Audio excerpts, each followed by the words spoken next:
Hello दोस्तों, the चार classes में आपका स्वागत है। तो जैसे कि आपको पता है कि अनसॉल्व के सीरीज के सभी क्वेश्चन लगातार चल रहे हैं।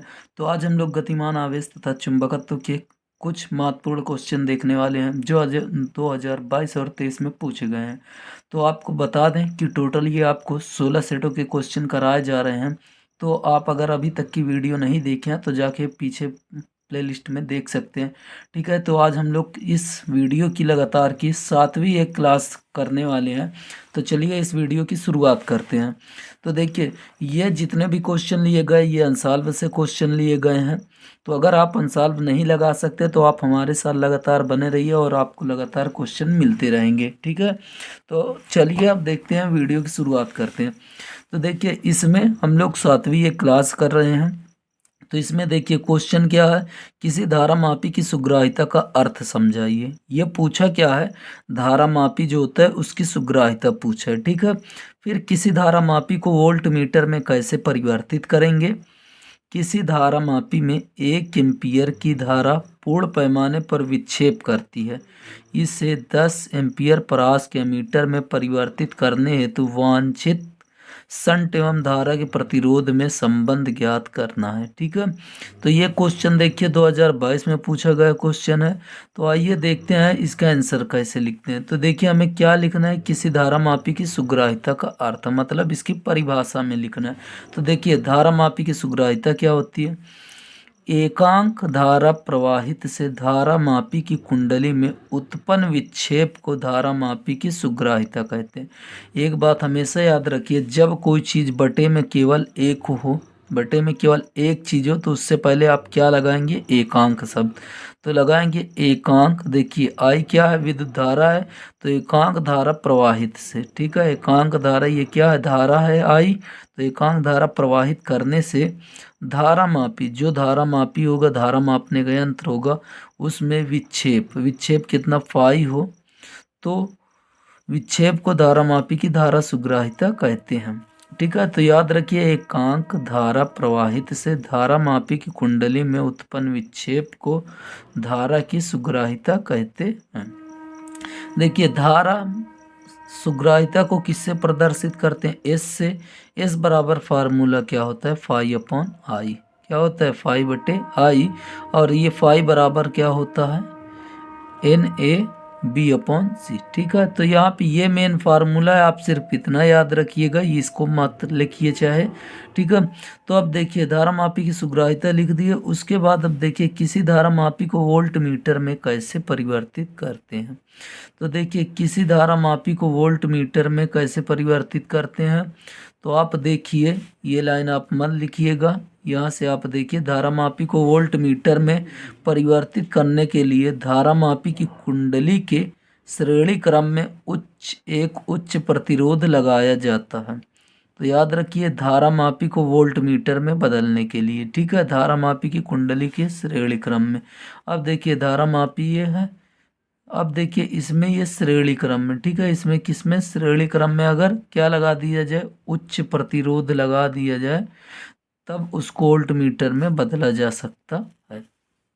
ठीक, तो अब देखिए क्वेश्चन आपका क्या दिया था, क्वेश्चन में आपको दिया था 1 एम्पियर। ठीक है, कितना दिया था, 1 एम्पियर और 10 एम्पियर। तो यहाँ पे जो दिया है, देखिए आई जी दिया था, आई जी का मान 1 एम्पियर और आई का मान, ठीक है, आई का मान कितना दिया था, 10 एम्पियर। तो याद रखिए, धारा मापी का प्रतिरोध को हम जी से प्रदर्शित करते हैं और लगाया गया जो शंट होगा उसको एस से प्रदर्शित करेंगे। ठीक है, अब देखिए, अतः दोनों में विभवांतर समान होंगे, दोनों में विभवांतर क्या होंगे, समान होंगे। और दोनों में विभवांतर समान है तो ये फार्मूला आपको पता होना चाहिए, एस बराबर क्या होता है, आई जी upon I minus I G. ठीक है, आई जो मुख्य धारा आएगी, जी जो प्रतिरोध होगा, ठीक है, धारा मापी का। उसके बाद आई जो मुख्य धारा होगी, आई जी जो किसमें से होकर जाएगी, प्रतिरोध, ठीक है, धारामापी के प्रतिरोध से होकर जाएगी। ठीक, तो ये देखिए आई जी, तो ये फार्मूला होता है। अब देखिए, ऊपर मान दिया है, ऊपर मान दिया तो बस मान को रख देंगे। ठीक है, तो अगर आप देखें तो मान क्या दिया है, मान अगर देखें तो ये देखिए आई माइनस आई जी। ठीक है, तो आई का मान देखिए 10 दिया है तो इसलिए 10। उसके बाद आई जी का मान कितना दिया है, 1.0, तो याद रखिए कि पॉइंट के बाद जीरो का कोई महत्व तो नहीं होता, इसलिए सिर्फ कितना लिखेंगे 1। और एस है तो इसको वैसे ही लिखे IG। IG का मान अगर आप देखें तो कितना है 1, तो इसलिए 1, और जी का मान आपको नहीं दिया तो इसलिए जी। ठीक है, तो यहाँ पे अगर आप देखें तो 10 में से 1 जाएगा, 9 बचेगा, और गुणा कर देंगे 9s। ठीक है, और इधर केवल क्या बचेगा, यहाँ पे अगर आप देखें तो यहाँ पे क्या बचेगा, केवल जी। ठीक है, तो इधर अगर इसका ये देखिए पक्षांतर करेंगे तो यहाँ पे क्या आएगा 9, क्या आ जाएगा 9। ठीक है, तो ये हो जाएगी आंसर इसका। ठीक है, ये क्या हो जाएगा इसका आंसर। तो इसमें आपसे यही पूछा था वांछित शंट एवं धारामापी के प्रतिरोध में संबंध, तो यहाँ पे संबंध इसका यही होगा। ठीक है, तो यहाँ पे हम लिख देंगे, क्या लिखेंगे, वांछित वांछित ठीक है, शंट एवं धारामापी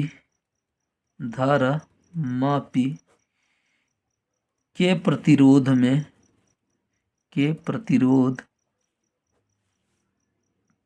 का यही संबंध होता है। ठीक है, यही संबंध होता है।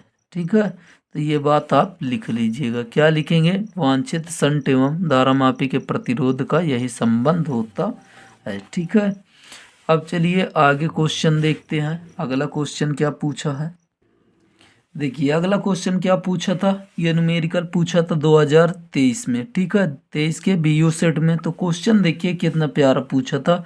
एक इलेक्ट्रॉन 0.3 टेस्ला के चुंबकीय क्षेत्र में 4 × 10⁵ मीटर पर सेकंड की चाल से। ठीक है, अब देखिए याद रखिए न्यूमेरिकल के लिए सबसे महत्वपूर्ण होता है मात्रक। यहाँ पे अगर आप मात्रक देखें तो टेस्ला किसका मात्रक होता है, तो आपको पता होना चाहिए चुंबकीय क्षेत्र। तो चुंबकीय क्षेत्र को B से प्रदर्शित करते हैं, इसलिए चुंबकीय क्षेत्र B बराबर 0.3 टेस्ला। ठीक है, अब देखिए उसके बाद क्या, चुंबकीय क्षेत्र में 4 × 10⁵ मीटर पर सेकंड। अगर आप देखें मीटर प्रति सेकंड किसका मात्रक होता है, तो चाल का। तो यहाँ पे इसको वेग का भी मात्रक यही होता है, तो यहाँ पे हम लिख सकते हैं चाल या वेग बराबर v बराबर क्या, 4 × 10⁵ मीटर प्रति सेकंड। अब देखिए कि चाल से 60 डिग्री के कोण पर, तो थीटा बराबर कितना दे रखा है, 60 डिग्री के कोण पर प्रवेश करता है। इसके सर्पिलाकार पथ की त्रिज्या तथा इलेक्ट्रॉन किरण का चूड़ी अंतराल 2 क्रमागत सर्पिलों के बीच की दूरी ज्ञात करना है। ठीक है, तो यह था न्यूमेरिकल। अब इसको अगर देखें तो इसमें जो जितना दिया वो लिख लेते हैं, क्यों का मान आपको नहीं दिया, तो यहाँ पे बोला है क्या, देखिए इलेक्ट्रॉन बोला है क्वेश्चन में, क्या बोला था इलेक्ट्रॉन, तो इलेक्ट्रॉन का मान कितना होता है 1.6 × 10⁻19 कूलम। उसके बाद देखिए इलेक्ट्रॉन का द्रव्यमान कितना होता है, देखिए ME का मतलब इलेक्ट्रॉन, M का मतलब मास। इलेक्ट्रॉन का मास कितना होता है, तो याद रखिए इलेक्ट्रॉन का द्रव्यमान 9.1 × 10⁻31 kg होता है।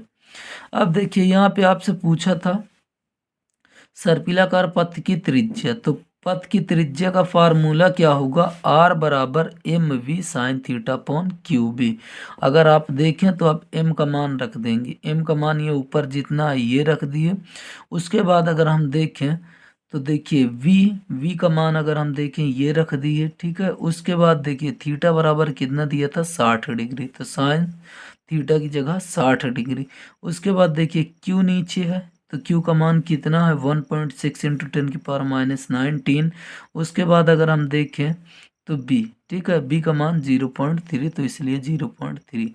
अगर इसका हम टोटल कैलकुलेशन करेंगे और साइन 60 का मान भी रख देंगे, तो इसको अगर हम हल करते हैं तो हमारा आंसर कितना आता है, इतना। ठीक है, कैलकुलेशन आप लोग देख लीजिए, क्योंकि अगर कैलकुलेशन एक एक पॉइंट आपको समझाएंगे तो काफ़ी समय लग जाएगा और वीडियो काफ़ी लंबी हो जाएगी। तो अब देखिए उसके बाद चूड़ी अंतराल। ठीक है, आपसे इसमें पूछा क्या था, चूड़ी अंतराल क्रमागत टक्करों के बीच की दूरी। तो याद रखिए दूरी का जो फार्मूला होगा चूड़ी अंतराल का 2πm cos θ/qb होता है। तो ये फार्मूले आप लोग याद रखिए, 2πm cos theta upon Q B. तो यहाँ पे अब हम मान रख देंगे 2। ठीक है, फार्मूला वाला पाई का मान 3.14 होता है। एम का मान आपको पता है, ऊपर आप रख चुके हो, यही मान रखेंगे। उसके बाद एम, ठीक है, एम का मान रख दिए। फिर देखिए यहाँ पे क्या रख दिए, देखिए 2 पाई का मान और उसके बाद एम का मान ये। ठीक है, उसके बाद अगर हम देखें कॉस थीटा, ठीक है, तो कॉस थीटा का मान कितना, 60 डिग्री। उसके बाद देखिए यहाँ पे कितना है, 1.46, 1.6 इंटू 10⁻19 इंटू 3.4, ठीक है, 0.34। अगर इसका टोटल का अगर हम कैलकुलेशन करते हैं, तो टोटल का अगर इसका कैलकुलेशन हम करेंगे तो याद रखिए इसका आंसर कितना आएगा, यहाँ पे 2.28 इंटू 10⁻⁵। ठीक है, अब देखिए यहाँ पे आप सोच रहे होंगे ये मान कहाँ से आ गया, तो ये याद रखिए फार्मूले में थोड़ा सा मिस्टेक है। तो फार्मूले में मिस्टेक क्या है, ये इतने वेग से चल रहा था ना, तो यहाँ पे होगा एम वी कॉस थीटा। क्या होगा, एम वी कॉस थीटा। तो ये देखिए वी का मान ऊपर अगर आप देखें कितना रखा है, 4 इंटू 10⁵। ठीक है, तो वही मान यहाँ पे रखा गया और इसका कैलकुलेशन करेंगे तो आंसर आपका इतना आ जाएगा। ठीक है, तो ये क्वेश्चन था। अब देखिए अगला क्वेश्चन क्या है। अगर आप क्वेश्चन देखें तो अगर कोई भी पेपर उठा के देखेंगे आपको ऐसे ही क्वेश्चन देखने को मिलेंगे। ठीक है, तो आप लोग ज़रूर इस वीडियो को ज़रूर पूरा देखिएगा। अब देखिए क्वेश्चन क्या था, फ्लेमिंग के बाएं हाथ के नियम को लिखिए। ठीक है, तो फ्लेमिंग के बाएं हाथ के नियम को समझते हैं। अब देखिए फ्लेमिंग के बाएं हाथ के नियम को समझें तो अगर हम अपनी उंगली को, ठीक है, अगर हम अपनी उंगली को इस प्रकार फैलाएं, ठीक है, कैसे फैलाएं, इस प्रकार। ठीक है, तो आपको हम थोड़ा से चित्र से समझाते हैं फ्लेमिंग के बाएं हाथ का नियम।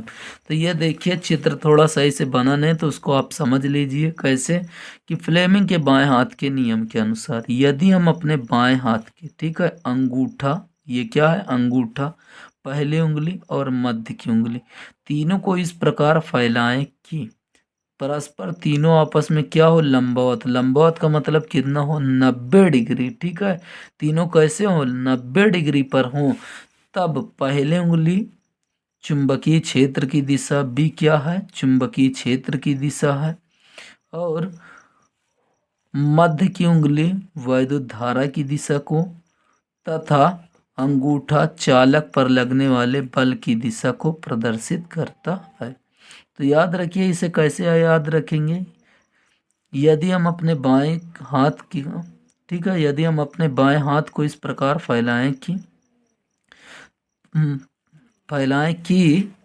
अंगूठा, पहली उंगली और मध्य की उंगली तीनों परस्पर आपस में लंबवत हो। ठीक है, तब पहली उंगली चुंबकीय क्षेत्र की दिशा, मध्य वाली उंगली धारा की दिशा बताती है, तथा अंगूठा चालक पर लगने वाले बल की दिशा को प्रदर्शित करेगा।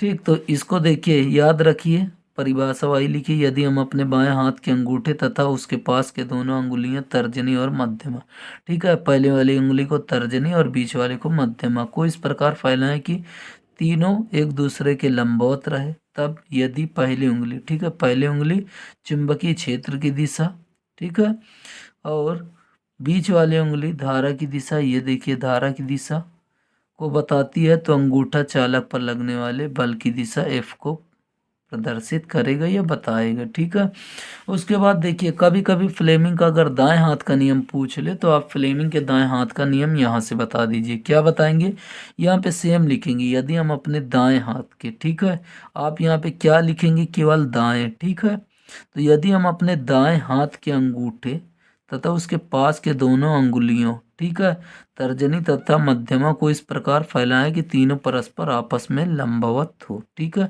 तो आप यहाँ तक ये सेम लिखेंगे कि लंबवत रहे। तब यदि पहले उंगली चुंबकीय क्षेत्र की दिशा, तो देखिए ये भी चुंबकीय क्षेत्र की दिशा थी और ये भी, इसमें भी चुंबकीय क्षेत्र की दिशा, और बीच वाली उंगली, ठीक है, बीच वाली उंगली किसकी, धारा की दिशा, किसकी, धारा की दिशा बताए। तो मतलब आप देख सकते हैं दोनों में कॉमन क्या है, तो पहली और दूसरी उंगली का जो काम है वो देखिए दोनों में समान है। बस अंतर ये है कि एक बल की दिशा को बताएगा और दूसरा चालक की गति की दिशा को बताएगा। ठीक, तो अब क्वेश्चन में देखिए, पढ़ते हैं क्वेश्चन क्या है। उसके बाद एक 1.0 इंटू 10⁻⁹ कूलाम आवेश से, ठीक है, तो आवेश का मान दिया, तो आवेश क्यों बराबर हमने लिख लिए इतना, ठीक। उसके बाद से आवेशित कण चुंबकीय क्षेत्र बी, ठीक है, तो चुंबकीय क्षेत्र का मान देखें तो चुंबकीय क्षेत्र बी का मान भी ये लिख लिए। उसके बाद में टेस्ला, यहाँ पे क्या लिखा, टेस्ला, टेस्ला किसका मात्रक, चुंबकीय क्षेत्र। फिर v का मान दिया, तो v का मान हम सीधा वेग बराबर इतना लिख दिए, ठीक है। तो आपसे पूछा क्या है, कण पर लगने वाले चुंबकीय बल का परिमाण तथा दिशा ज्ञात करना है, ठीक है। तो हमें क्या ज्ञात करना है, बल, ठीक है, चुंबकीय बल, तो F बराबर क्वेश्चन मार्क। अब अगर आगे देखें तो इस न्यूमेरिकल को हल करते हैं, देखते हैं।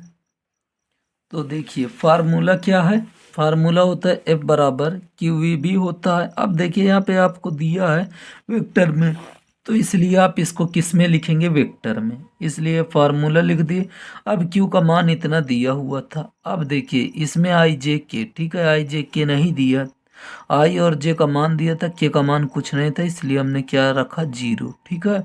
तो अगर आप देखें तो आई का मान यहाँ पे कितना था, 75, ठीक है, और ये जे का मान 100 था।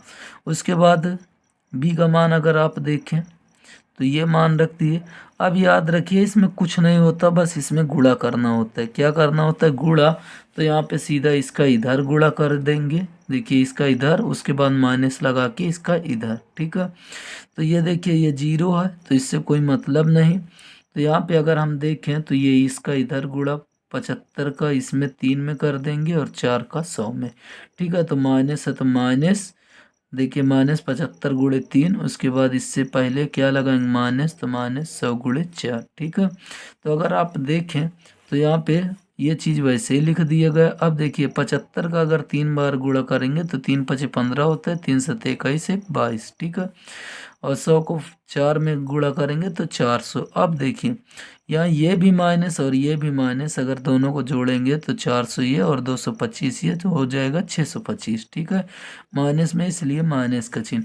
अब देखिए यहाँ पे क्या आ जाएगा, माइनस, ठीक है, माइनस से इसमें गुणा करेंगे तो इतना आ जाएगा। अब अगर आप देखें तो यहाँ पे हम दशमलव को क्या करेंगे, दशमलव अभी यहाँ पे है तो दशमलव हम इधर लाएंगे, ठीक। तो दशमलव अगर इधर लाते हैं, कितने अंक लाएंगे, अब देखिए 2 अंक। याद रखिए जब दशमलव को बाईं ओर ले आते हैं तब घात प्लस में होती है, और दाईं ओर ले जाते हैं तो घात माइनस में होती है, ठीक है। तो अगर आप देखें 2 घात इधर लाएंगे तो ये 2 हो जाएगा प्लस में, तो 9 में से 2 जाएगा 7 बचेगा, ये माइनस है तो ये भी माइनस आप लिख लेंगे, ठीक है। तो आंसर इसका कितना आया, 6.25 × 10⁻⁷ न्यूटन का बल लगेगा, ठीक है।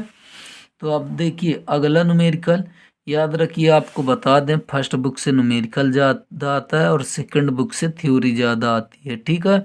तो आप लोग न्यूमेरिकल ज़्यादा लगाइए और डेरिवेशन, अगर आप देखें तो न्यूमेरिकल और डेरिवेशन लगभग कोई भी पेपर उठा के देख लीजिए, आपको 40 से 50 नंबर के बीच का केवल यही चीज़ मिलेगा, न्यूमेरिकल और डेरिवेशन, ठीक है। तो यहाँ पे आप लोग न्यूमेरिकल बहुत अच्छी तरीके से पढ़ते चलिए, न्यूमेरिकल और थ्योरी यहाँ पे सभी बताई जाएगी। उसके बाद एक दिन आपकी लॉन्ग वीडियो रहेगी जो काफ़ी लंबी होगी, तो आपको बता दें 2024 से 2017 तक की, ठीक है, 2024 से 2023 से 2024, सॉरी, वो 2023 से अगर हम बात कर लें 2017 तक के सभी क्वेश्चन जो PYQ पूछे जाते हैं, ठीक है, MCQ क्वेश्चन पूछे जाते हैं, वो आपको एक वीडियो में बता दी जाएगी, ठीक। तो आइए अब देखते हैं अगला क्वेश्चन क्या पूछा था, चुंबकीय आघूर्ण की परिभाषा दीजिए। ये बहुत इंपॉर्टेंट है, चुंबकीय आघूर्ण की परिभाषा दीजिए तथा इसका मात्रक लिखिए, ठीक। उसके बाद न्यूमेरिकल भी इसके साथ पूछा था और क्वेश्चन कितने नंबर का था, 5 नंबर का, ठीक। तो यहाँ पे अब देखिए चुंबकीय आघूर्ण की परिभाषा क्या है, किसी चुंबकीय द्विध्रुव का चुंबकीय आघूर्ण वह बल आघूर्ण है जो चुंबकीय द्विध्रुव को एकांक व एक समान चुंबकीय क्षेत्र की दिशा के लंबवत रखने पर द्विध्रुव पर लगता है। मतलब अगर एक चुंबकीय क्षेत्र अगर सीधी खींच लें, ठीक है, जैसे लाइन में आपको लिखा हुआ है ऐसे लिखी हुई है, और ऐसे ये चुंबकीय द्विध्रुव को रख दिया जाए, ठीक है, तो यही देखिए आपको क्या बताया गया, किसी चुंबकीय द्विध्रुव का चुंबकीय आघूर्ण वह बल आघूर्ण है जो चुंबकीय द्विध्रुव को एकांक व एक समान चुंबकीय क्षेत्र, ये लाइनें अगर आप समझ सकते हैं, चुंबकीय क्षेत्र की दिशा है के लंबवत रखने पर द्विध्रुव पर, अगर ये आपकी लाइन है, ये अगर आप इसको क्या मान लें, चुंबकीय क्षेत्र क्या मान लें, ये देखिए इसको आप चुंबकीय क्षेत्र मान लिए, इसमें अगर आप चुंबकीय द्विध्रुव को रख दे रहे हैं, ठीक है, चुंबकीय द्विध्रुव को रख दे रहे हैं, तो इस पर जो बल लगेगा उसी को क्या बोलेंगे, चुंबकीय द्विध्रुव का आघूर्ण, क्या बोलेंगे, चुंबकीय द्विध्रुव का आघूर्ण, ठीक है। तो परिभाषा आपको याद हो जाएगी आसानी से। अब देखिए इसका मात्रक और भी है, ठीक, तो याद रखिए फार्मूला क्या होता है, अगर हम फार्मूले की बात करें m बराबर टाउ एक्स अपॉन क्या होता है b, ठीक है। तो यहाँ पे b आया, b चुंबकीय क्षेत्र है और ये बल युग्म का आघूर्ण है, ठीक। और देखिए आपसे पूछा था मात्रक, तो मात्रक इसके याद रखिए एम्पियर मीटर स्क्वायर होता है, क्या होता है, एम्पियर मीटर स्क्वायर। राशि आपसे इसमें नहीं पूछी गई लेकिन कभी कभी पूछ ली जाती है, इसलिए राशि भी याद रखिए। चुंबकीय आघूर्ण कैसी राशि है, तो सदिश राशि है। अब देखिए क्वेश्चन में आपको दिया क्या था, एक इलेक्ट्रॉन इतने चाल से, ठीक है, ये चाल दिया तो चाल v बराबर इतना हमने लिख लिया। उसके बाद से 0.3 एंगस्ट्रॉम त्रिज्या की, ठीक है, त्रिज्या r बराबर दिया तो हमने r बराबर ये लिख लिया। अब देखिए एक एंगस्ट्रॉम बराबर होता है 10⁻⁻10, कितना होता है, 10⁻⁻10। अब देखिए दशमलव किधर आ रहा है, दाहिनी ओर, तो दाहिनी ओर जाने पर अभी आपको बताए थे कि अगर आप दशमलव को दाईं ओर ले जाते हैं तो घात किस में आएगी, माइनस में, तो इसलिए यहाँ पे आप देखें किस में घात, माइनस में, 10 और 1 11, ठीक। अब देखिए क्वेश्चन में और कुछ पूछा था। अब देखिए यहाँ पे इलेक्ट्रॉन का मान नहीं दिया तो आवेश क्यों बराबर कितना, 1.6 इंटू 10⁻⁻19 कूलम। अब आपसे पूछा गया चुंबकीय आघूर्ण, तो m बराबर क्या लिखेंगे हम, क्वेश्चन मार्क। तो आपको पता है आई बराबर फार्मूला क्या होता है, Q/T। आपको बता दें T, यहाँ पे देखिए T क्यों लगा, क्योंकि यहाँ पे देखिए त्रिज्या की वृत्तीय कक्षा में, ठीक है, किसमें बोला है, वृत्तीय कक्षा में, तो यहाँ पे आवर्तकाल होगा, क्या होगा, आवर्तकाल। तो फार्मूला इस पे क्या लगेगा, आई बराबर Q/T। टी क्या है, आवर्तकाल है, और टी बराबर फार्मूला जो हम लोग इस चैप्टर में पढ़ते हैं 2πr/v, क्या पढ़ते हैं, 2πr/v। तो आई बराबर देखिए आई, क्यू का मान वैसे, टी का मान देखिए 2πr/v रख दिए, ठीक है। अब इसका अगर हम गुणा करेंगे तो ये ऊपर चला जाएगा, तो आप यहाँ आसानी से देख सकते हैं ये ऊपर चला गया और 2πr वैसे ही है, ठीक। तो अब चुंबकीय आघूर्ण m बराबर आई ए होता है, तो यहाँ पे अगर हम देखें आई का मान ये ऊपर निकाल चुके, तो आई का मान QV/2πr, और ये देखिए क्षेत्रफल, तो याद रखिए वृत्त का क्षेत्रफल क्या होगा, πr²। तो यहाँ पे πr², r से r कैंसिल, पाई से पाई कैंसिल, तो बचा क्या फार्मूला, QVr/2, ठीक है। तो यहाँ पे अगर आपको कॉन्सेप्ट नहीं पता तो आप ये न्यूमेरिकल नहीं कर सकते थे, इसलिए थोड़ा सा इसको अच्छे से देखिए। अब देखिए क्यू का मान, अब जो मान इधर पता है वही मान रख देंगे, तो देखिए क्यू का मान कितना दिया है, 1.6 इंटू 10⁻⁻19। वी का मान अगर आप देखें तो ये देखिए 2 इंटू 10⁻7, और आर का मान आप देख सकते हैं कितना दिया, ये 3 इंटू 10⁻11। उसके बाद 2 नीचे है तो 2 से 2 कैंसिल। अब देखिए 16 16 3 48, दशमलव के बाद एक अंक है तो एक अंक, ठीक है। बाकी घात ये देखिए 19 और 11 हो जाते हैं 30, 30 में से अगर हम घटा देंगे 7 तो बचेगा 23, तो इसका आंसर क्या आ गया, 4.8 इंटू 10⁻⁻23 एम्पियर मीटर स्क्वायर, ठीक है। तो ये भी 5 नंबर का क्वेश्चन आप आसानी से देख सके हो, ठीक है।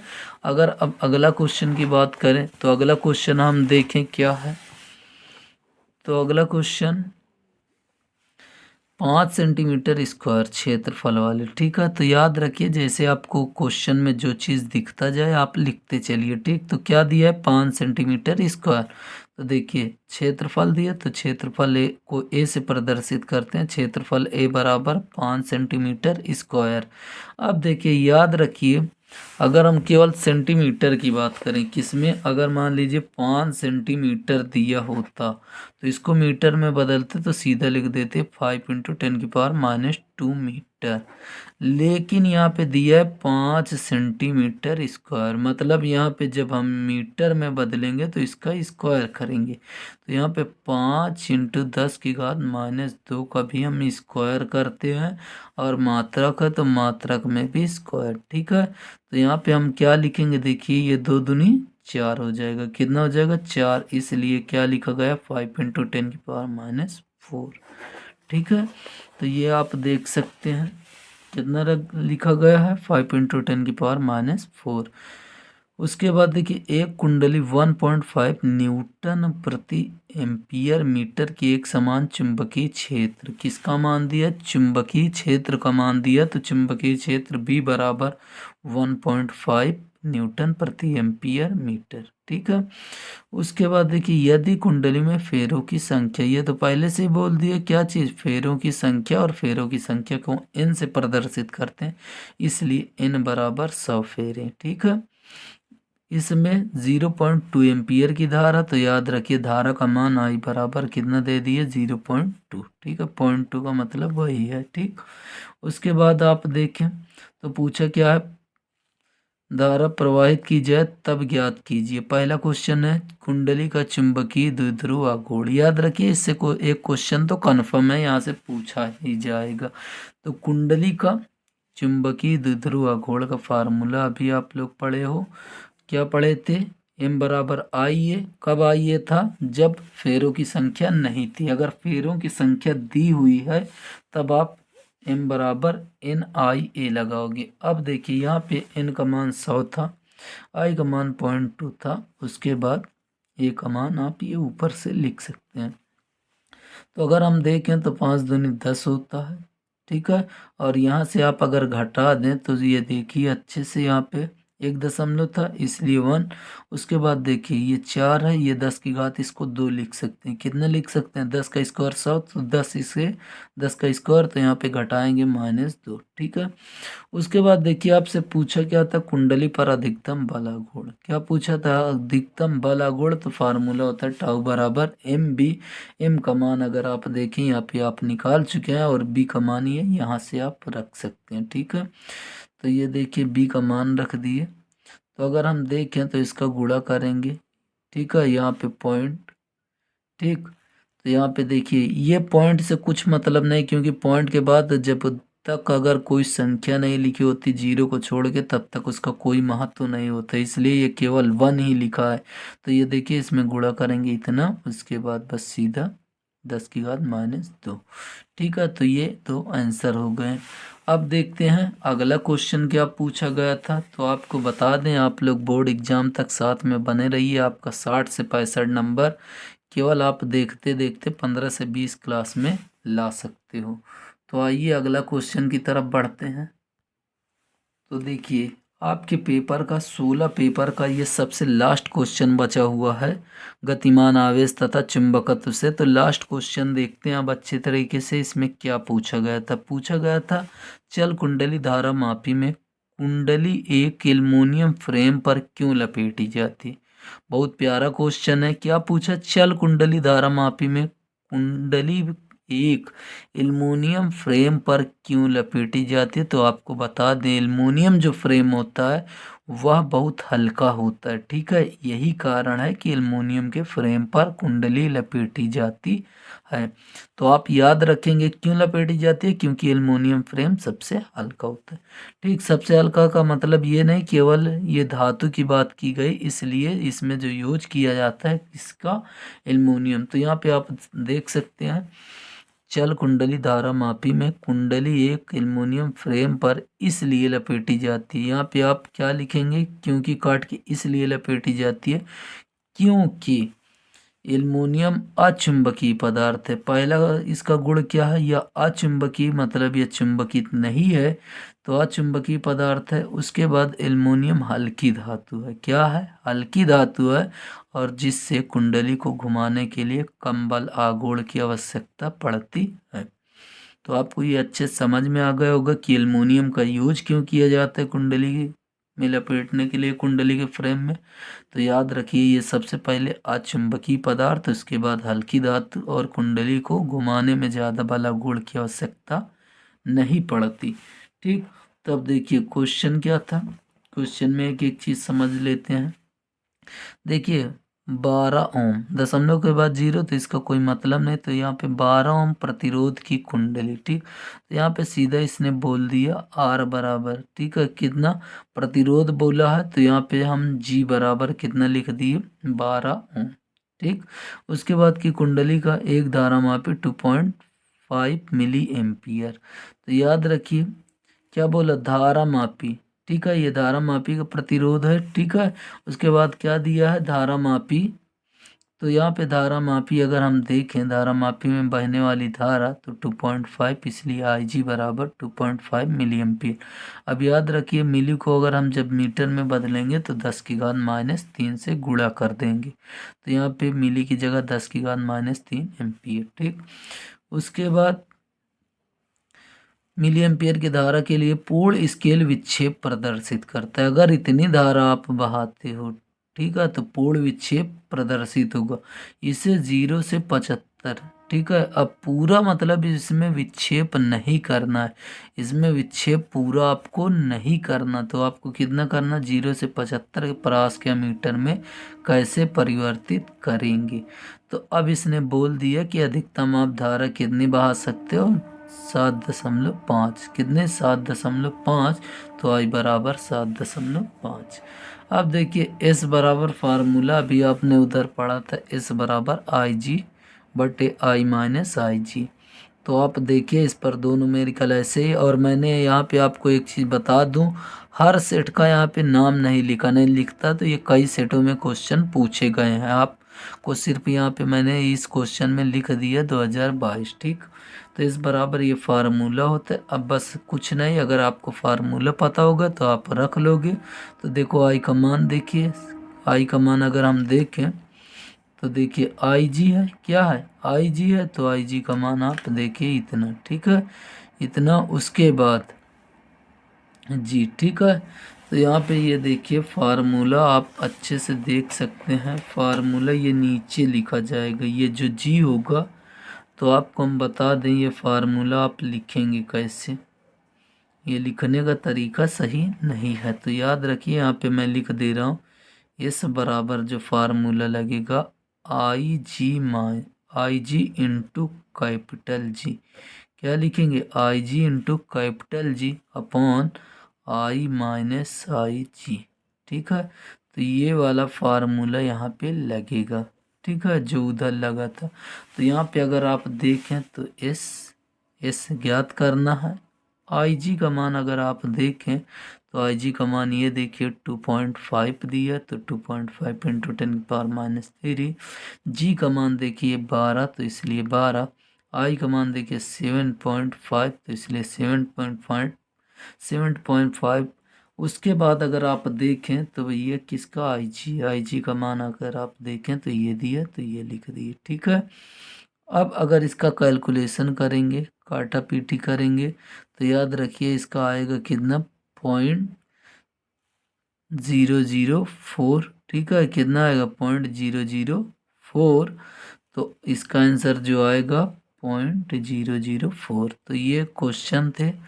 आपको बता दें ये गतिमान आवेश, ठीक है, गतिमान आवेश और चुंबकत्व का क्वेश्चन था। किसका, गतिमान आवेश और चुंबकत्व का चैप्टर। अगर यूनिट की बात करें तो ये तीसरी यूनिट है। ठीक है, कौन सी यूनिट, तीसरी। और लेसन की ऐसे बात कर लें तो ये लेसन आपका चौथा और पांचवा लेसन में मिल जाएगा। ठीक है, तो अभी तक आपने अगर इससे पहले वाली वीडियो नहीं देखी तो 6 वीडियो डाल चुकी है, तो आप प्लेलिस्ट में जाकर वीडियो ज़रूर देख लें। और आप अगर 60 से 65 नंबर लाना चाहते हैं 15-20 वीडियो में, तो आप इस चैनल को ज़रूर सब्सक्राइब कर लें और पेपर तक हमारे साथ बने रहें। तब तक के लिए जय हिंद, जय भारत।